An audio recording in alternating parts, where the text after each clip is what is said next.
All right, I want to bring you in kind of close here. I wanted to show you how we start doing some of the templates that we use for the designs. And they're very simple, basic, but I just wanted to show you how they're done. Everybody thinks they're kind of complicated when they see the design, and then they realize it's pretty simple when they realize how it was done. So, and we usually have a bunch of them laying around the class anyway, but every once in a while we got to make some new ones. They get a little bit loaded up with paint and they start curling up. So every once in a while we got to make some new ones. So I just wanted to show you how we do it. So I'm going to make 3 different ones, bubbles, fish scales, and diamonds. I'll show you how to do them really quick. So I'll start with the bubbles basically. So I just start with, so this is just like a poster board. You don't want it too thick. Like cardboard, it's hard to cut out, and you don't want it too thin, just like with printer paper, it's too thin. So this is kind of a poster board, thinner than poster board, but it's a nice, holds its shape, and it's not too hard to cut. So a couple things we can use to make circles. You can find stuff around the shop, bottle caps, paint cans, that kind of stuff. You can use a compass. If you have a compass, you can make different size holes with that, or circles. A template, like a circle template. This one's for ovals, but the same kind of idea. If you had one of these for circles, they'd be simple to use. Things you find around the shop or whatever, a quarter, right? So we can just start with a quarter. And I don't want it too close to the edges. I want it kind of in the center of it, so when we're spraying, we don't get overspray around the outside on our panel. So get a piece of paper that's big enough. And all I want to do is just trace this out. Okay, and I'll do maybe 3 different sizes, 3 or 4 different sizes, so I'll find some other things to trace out. But once you get that, just take a razor blade, and we go through a lot of razor blades in class. They don't last for very long, so you do need to be careful. Once they wear out, throw them away.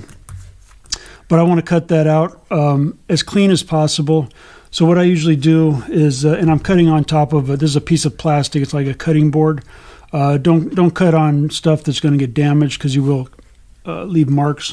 And all I really do is just kind of start it on the circle, push down so it'll cut through, and I kind of rotate the paper, keeping the razor blade almost in place. Seems to come out a little bit less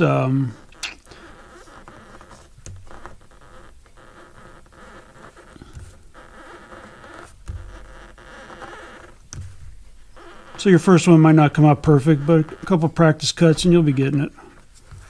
See how far we got there. Okay, so there's our circle. And you want it to be as smooth as possible, right? You don't want it to be all kind of jerky and rough. The smoother the better, because whatever you have on this is what's going to be painted onto your panel. So if it's got rough edges, it's going to transfer onto your panel. All right, so there's one. Let me see what else I got around here. We'll do some different ones.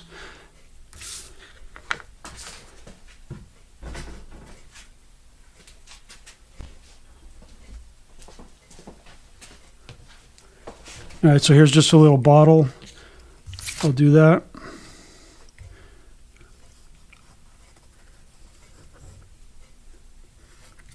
All right, so that'll be bigger than that one. Same deal.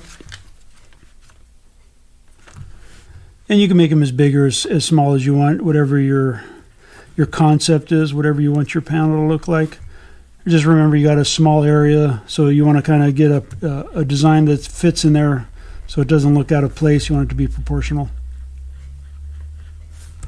And I'm not lifting up the razor blade. I'm keeping it in the paper. It's in the cut the whole time, so I don't have a lot of starts and stops, which cause it to be a little jerky. Pop that out. All right, so now we got 2. Maybe I'll do one smaller. Let me see if I can find something a little smaller. And you can come through and maybe put a smaller one on that side. Let's see what I got here.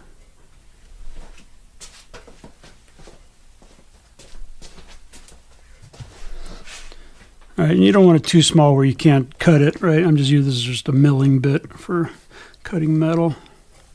Just tracing the shank of it here. All right, so we'll cut that out. And you get the idea. Really easy to make your own. Just sit down for a minute and make what you're looking for. You'll have better results on your finished product if you use a new one. This way you can make it your own size.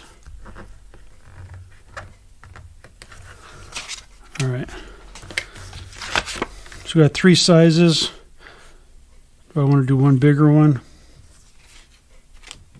For the moment, that's fine. So there's our circle ones, and we're spraying on the inside. Now, if we wanted to do a different look, we can use the cutouts. Hold it down on the panel, and you can spray the outside, so you have shading on the outside or shading on the inside. So you can actually save these. They're a little harder to keep held down while you spray, but it is possible. Or use a little bit of adhesive maybe. But any of these can be used for a little design, okay? So these will be for our bubbles, and I might cut one more a little bit bigger, but I'll figure that out later.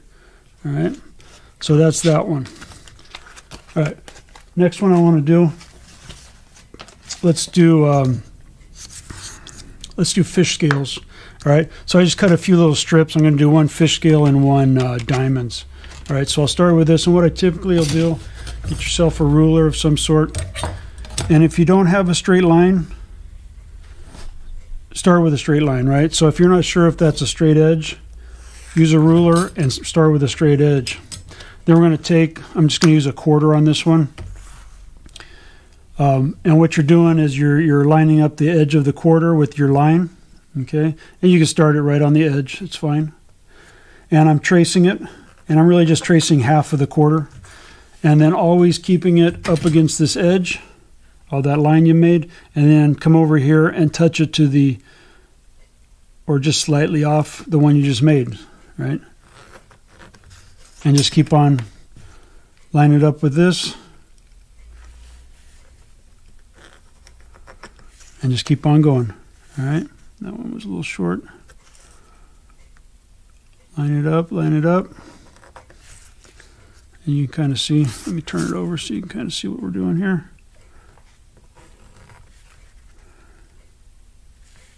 And depending on what you use to trace is going to depend on the size of your fish scales, right? If you want small ones, you're going to use a smaller, maybe a dime or a nickel or something. Larger ones, you'll use something a little bit larger, maybe a bottle cap or something. All right. And that's what we're left with, okay? Then all we do is come back, scissors, and carefully cut. Right, so the better your cuts are, obviously, the better your design is going to be. And what I typically will do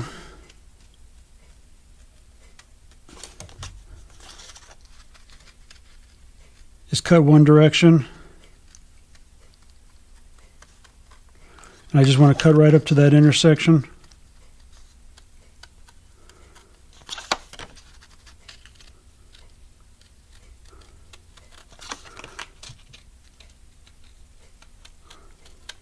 And you want to make sure you make this wide enough that it'll cover the little section you're going to be putting a design in on your panel. You want to make sure that it stretches from side to side. So if you're doing the long ways, you might want to make a longer one. You don't want to have to stop and reposition it halfway through. The design doesn't always come out that well. It takes a little bit longer to get the setup. All right, so. And on that last one, I don't want to leave any on the edge, so I'm just going to cut it short. And then I'm just going to come back the opposite direction.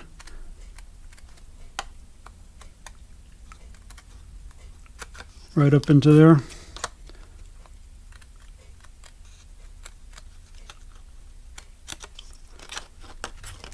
And you can come back if there's a little bumps or whatever, you can trim them off.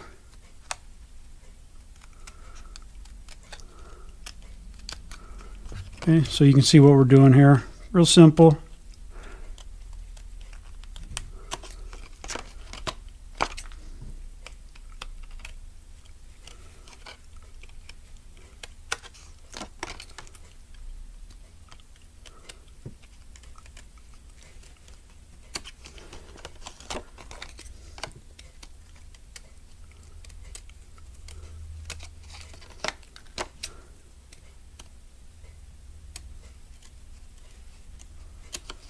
Okay, so there's our fish scale pattern, and you can come back and do a little bit of cleanup. Any little spots where that might be a little pointy or whatever, you can come back and clean it up with scissors or a razor blade.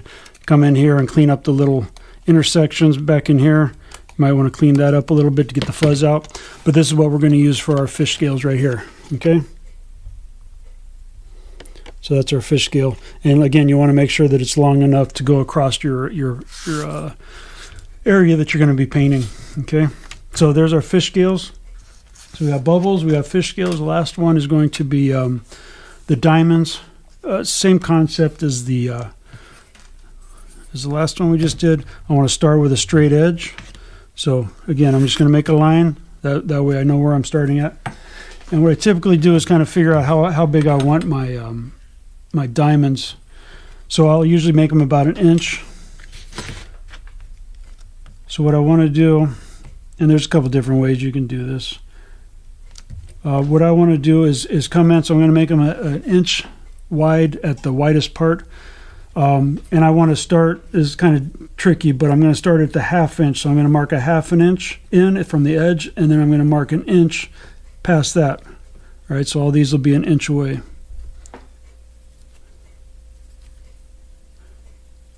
All right, that's a little short, but that'll be fine. All right, and then what I want to do is I want to make another line. I'm going to come up, let's say 1/2 inch. So I'm just going to mark a 1/2 inch on each edge. And the dimensions can be different depending on how you want your diamonds to look, okay? So it's totally up to you. All right, now what I want to do is come up here, and on that second line that I just added, I want to mark it every inch, right? So the first line we came in 1/2 inch. This line, this time we're starting from 0 and making it 1 inch. Okay. Now all I want to do is connect these lines. All right. Sorry, it hits the camera here.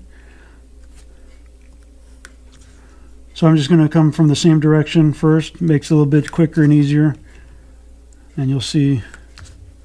So I'm just connecting my lines. Top and bottom line. So if you wanted more longer diamonds, you can just make this gap maybe 3/4 of an inch or 1 inch. You can make them wider, you can make them narrower. It just totally depends on what measurements you want to use. All right, so we got 1/2 of them marked. I want to come back and I want to mark the other 1/2. Let's see what would be easiest. So I'm just, again, just connecting. That one I won't worry about.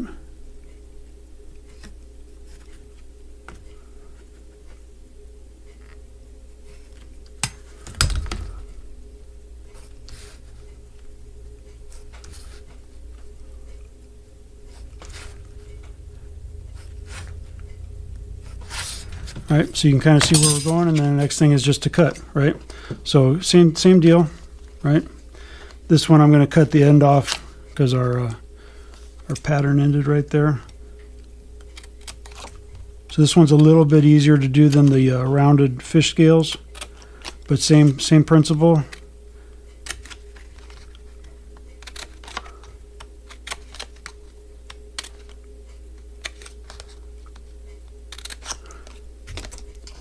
And again, the better your pattern is, the better your stencil is or your template, the better that your design is going to look in the end, right?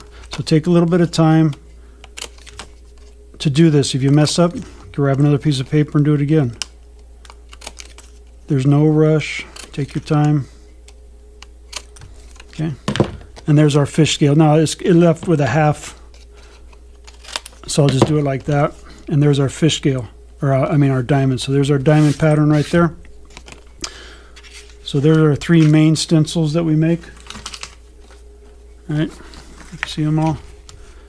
Bubbles, fish scales, and diamonds. All right. So we'll take these into school and I'll show you how to do them. We'll be using at least, I think I'm going to use these 2 on the panel, and then along with a sunburst and a 3D tape design, and then we'll have lace in the middle and we'll do something on the top of that. But so next time you'll see these being used is up in school at doing the panel. All right.